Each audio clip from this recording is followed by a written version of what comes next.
Halo, selamat pagi dan kembali lagi di mata kuliah Bahasa Inggris Terapang. Masih dengan bahasan TOEFL. Hari ini kita akan membahas second section, seksi kedua dari TOEFL, yakni Structure and Written Expression. Sebelumnya, pengetahuan dasarnya adalah TOEFL dibagi menjadi 3 seksi. Seksi yang pertama adalah listening, seksi yang kedua adalah structure and written expression, seksi yang ketiga adalah reading. Nah, hari ini, today we going to discuss about structure and written expression. So, the second section of TOEFL test is called Structure and Written Expression. It consists of 40 questions, ya, ada 40 pertanyaan, and you have 25 minutes to complete it. Jadi akan ada 40 pertanyaan dan waktunya hanya 25 menit untuk melengkapi jawabannya. Nah, di structure and written expression ada 2 tipe soal. Soal yang pertama adalah soal yang namanya structure. Nah, soal ini it consists of 15 questions in which part of each sentence has been replaced with a blank. You must choose the multiple choice that completes the sentence in a grammatical correct way. Jadi soalnya ada 15. Kemudian nanti ada titik-titik yang kosong, kemudian kita disuruh memilih, choose multiple choice. Jadi ada A, B, C, D, nanti kita disuruh milih A, B, C atau D yang paling sesuai dengan jawaban yang diinginkan. Yang diinginkan adalah sesuai grammatical correct way, jadi grammarnya yang akan dinilai. Kemudian tipe yang kedua adalah written expression. Ya, terdiri dari 25 pertanyaan, nanti 25 sentences in which 4 words or groups of words have been underlined. You must choose the incorrect underlined words. Jadi ada 25 pertanyaan. Nanti ada beberapa kata yang digarisbawahi. Kita disuruh memilih kata atau kelompok kata yang kurang tepat. Nah, kita akan belajar mengenai tipe yang pertama dulu, yakni structure. Gimana sih cara menjawabnya, atau gimana sih contoh-contoh soalnya? Nah, ini kita punya contoh soal. Misalkan nih, ada contoh soal pertama. A camel 30 gallons of water in 10 minutes. Ada pilihan jawabannya A, B, C, dan D. Can drink, it can drink, a large drink of, dan juga with a drink of. Apa ya? Tapi apakah kita tahu camel itu apa? Nah, camel itu adalah unta. Titik 30 gallon of water. Galon satuannya, water air, in 10 minutes, dalam 10 menit. Oh, ini mungkin isinya adalah minum, ya, minum. Mari kita lihat, ada can drink, bisa minum. It can drink, ini bisa minum. A large drink of, minum banyak dari. With a drink of, dengan minum dari. Ya, jawabannya apa ya kira-kira ya? In this example, you should notice that the sentence has a subject camel but needs a verb. Oh iya, jadi di dalam sebuah kalimat bahasa Inggris yang tepat harus ada namanya subject. Nah, subjeknya udah ada ya, camel. Dan juga harus ada yang namanya verb. Nah, oh ya, ini sudah ada subjek, kurang verbnya. Ini disuruh memberikan verb di sini ya. Nah, kita baca lagi. Answer A is the correct answer because it contains the verb can drink. Oh ya, bisa minum. Answer B is incorrect because it has the extra subject it. Loh, kenapa kok bisa salah ya ada it-nya? Ya, karena camel itu sudah subjek dan it itu pronoun. Pronoun itu kata ganti benda, subjek juga, makanya tidak ada double subjek. Makanya yang it atau yang pilihan jawaban B ini salah. Kemudian jawaban C dan D itu salah atau incorrect because they do not have verbs. You should therefore choose answer A ya. C dan D itu tidak ada verbnya, makanya pilihan jawaban yang benar adalah A.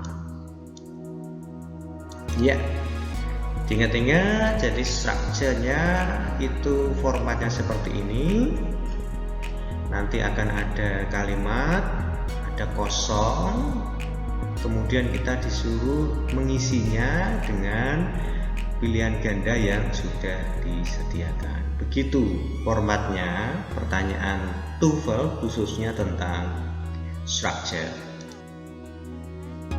Nah, makanya kita punya first skill atau skill 1. Skill 1-nya adalah be sure that the sentence has a subject and a verb. Ya, pastikan, be sure bahwa sebuah kalimat itu mempunyai subjek. Subjek itu biasanya benda, subjek itu yang melakukan sesuatu. Dan juga ini harus ada ini verbnya. Verb itu adalah kata kerja.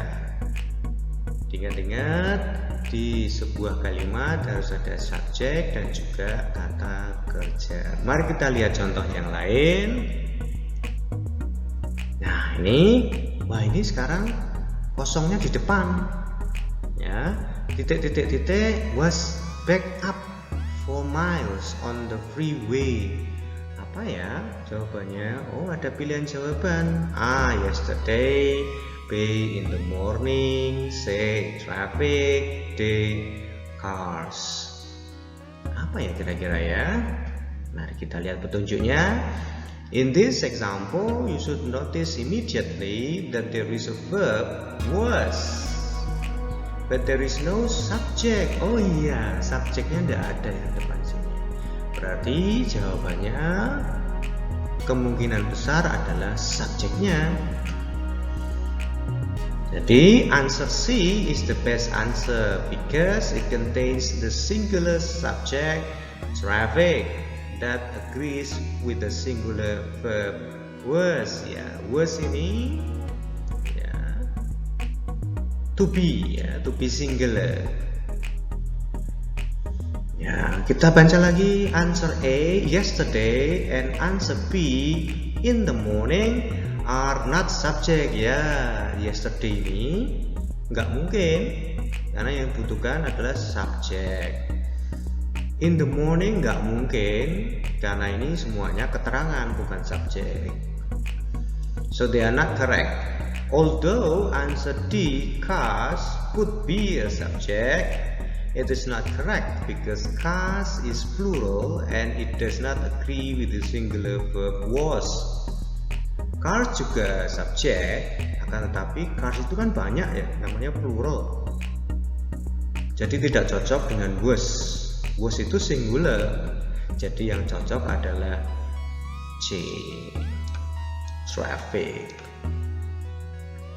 Kita lihat contoh lagi. Misalkan ada contoh engineers. Subjeknya sudah ada berarti ya, engineers. Subjeknya titik-titik for work on the new space program. Ada pilihan jawabannya A, necessary. B, are needed. C, hopefully. D, next month. In this example, you should notice immediately that the sentence has a subject, engineers. Ya, subjeknya udah ada. ya. And there is no verb. Oh, verbnya nggak ada.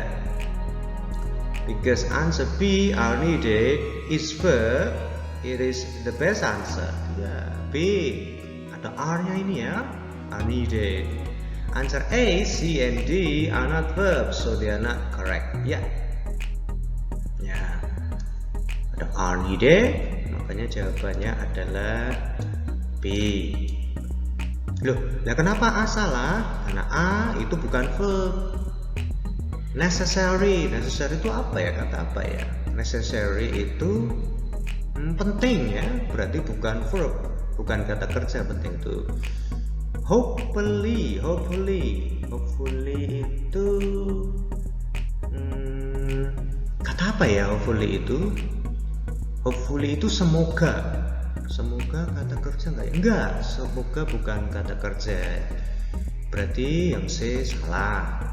Next month, bulan depan, itu berarti keterangan ya. Next month berarti bukan A, C, D bukan, jawabannya adalah B.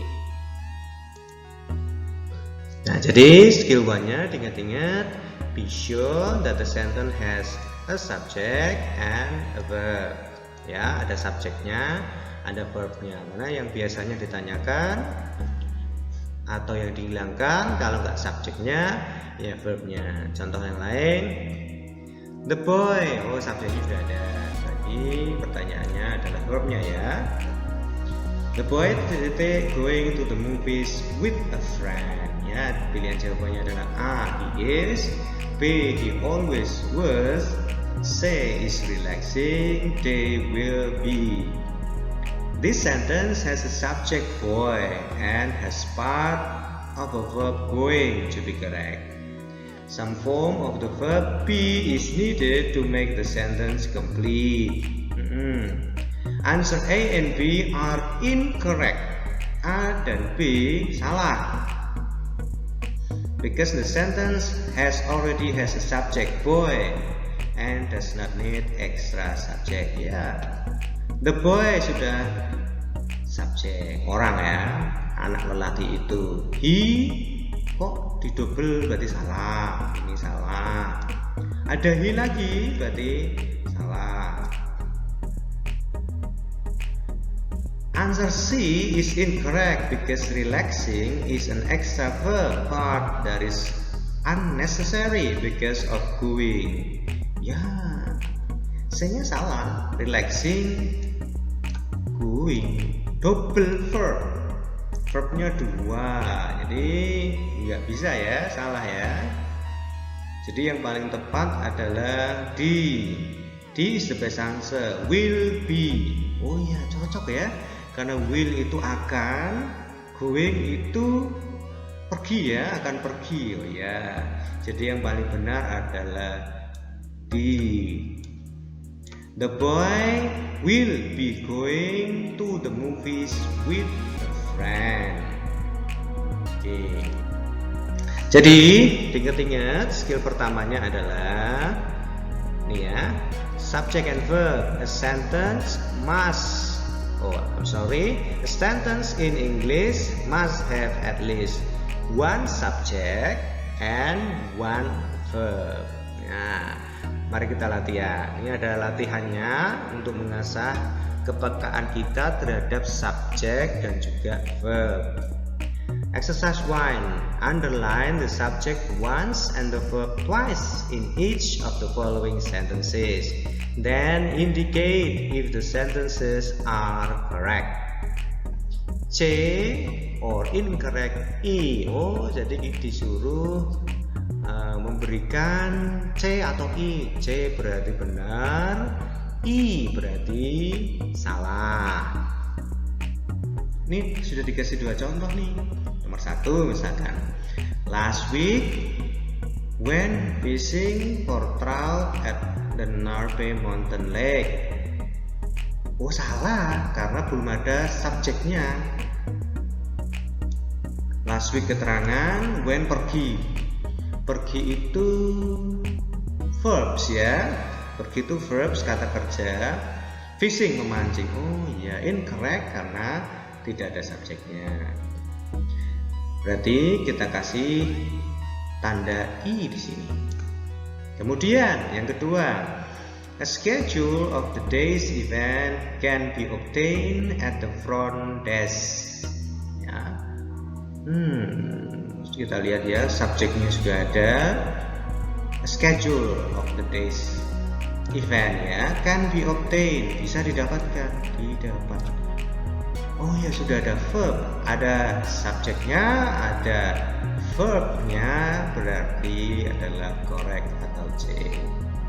Ya, silakan teman-teman mengerjakan nomor 3, 4, 5, 6, 7, 8, 9 hingga 10 untuk latihan di rumah. Okay, I think that's all for today. Thank you very much and see you again next time.